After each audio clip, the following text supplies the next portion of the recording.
Hey, I'm Jordan from Diarrhea Planet.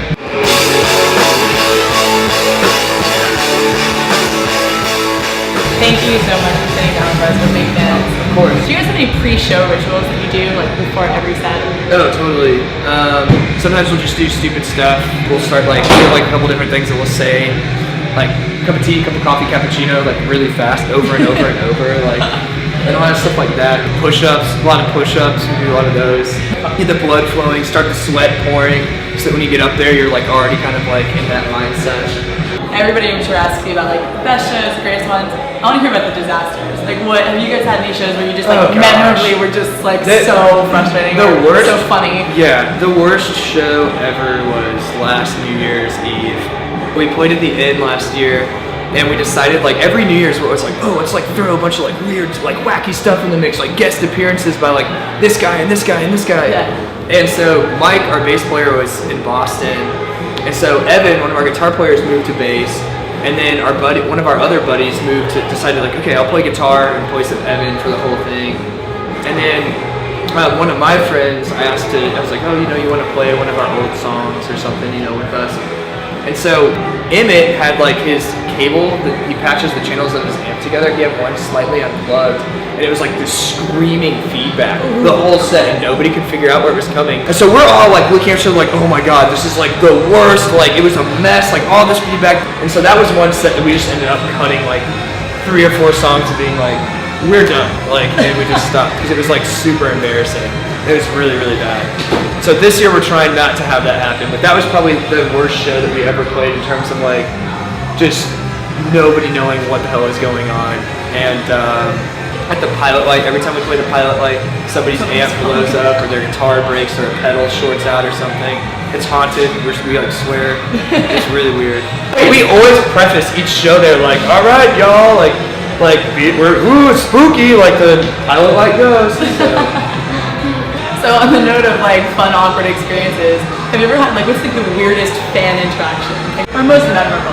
Most memorable one is this. We played in Mobile, Alabama. That whole show was just ridiculous because I saw more crime and violence and illegal activity in one night there than I'd seen in my whole life. Whoa. Yeah, it was insane. But this guy burst into the green room and he was like, oh man, hey man, I've been drinking beer since 11 a.m. and I just had to do a ton of coke so I could even stay awake to party with y'all.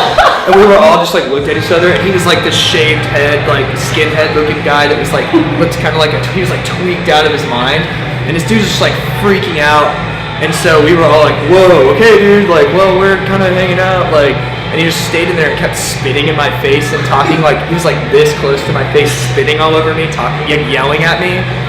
So it was when we were on tour with the So Glow, so they get up there and play, and we watch the guy run up and dump a whole beer on Ryan's pedals. Oh, so I pulled him aside before he played, and I was like, yo dude, if that's going down when we play, you're out of here. And so we get up there and we're playing, and this guy's just screaming and going crazy. And then he pours beer all over Evan's stuff. So I just started freaking out on the mic in the middle, right at the end of a song without thinking, be yo dude, I told you what was gonna happen, blah blah blah. So they ended up grabbing him and throwing him out.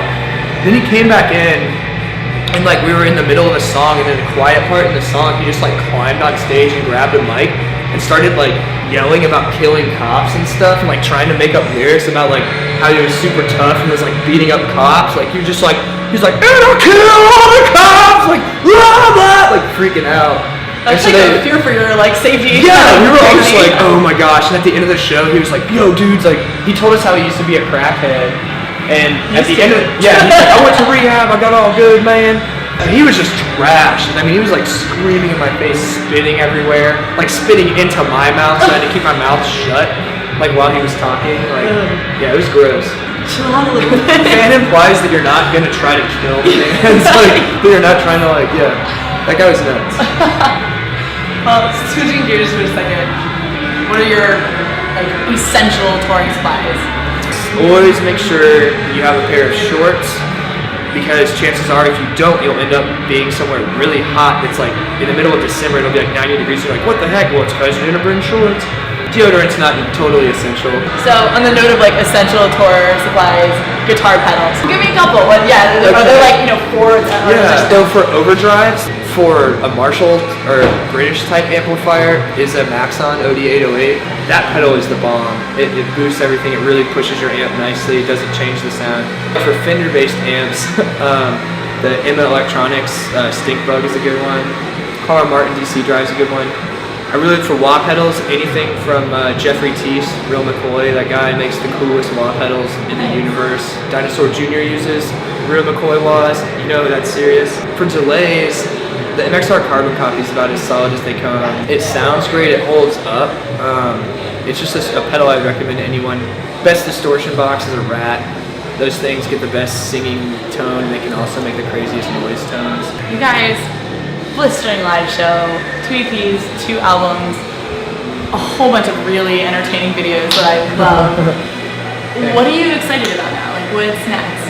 But I guess the thing I'm most excited about is going back into the studio, challenging myself and the rest of the band in terms of just pushing everything we've already done a little bit further. I'm just excited to see what we come out with. The last thing I wanted to ask you is, do you have any bands you want to shout out? People that you're really excited by? Any bands that are coming that you want us to, like, you know, direct some attention to? Yeah, a band that we saw the other day that totally blew my mind. Herzog, or like Werner Herzog, the director. There's a band called Herzog in Cleveland, and they're like, it was like the most mind-blowing set I've seen in so long. Like, I mean, I was like left totally like open mouth, like no thoughts in my head because it blew my mind so hard. I could just go up and be like, you guys are really good. Like, oh my gosh. But they're amazing. They have a new record coming out this spring on Exit Stencil. It was produced by Kevin McMahon, who did our record too. Did like all the titles. So that record is phenomenal.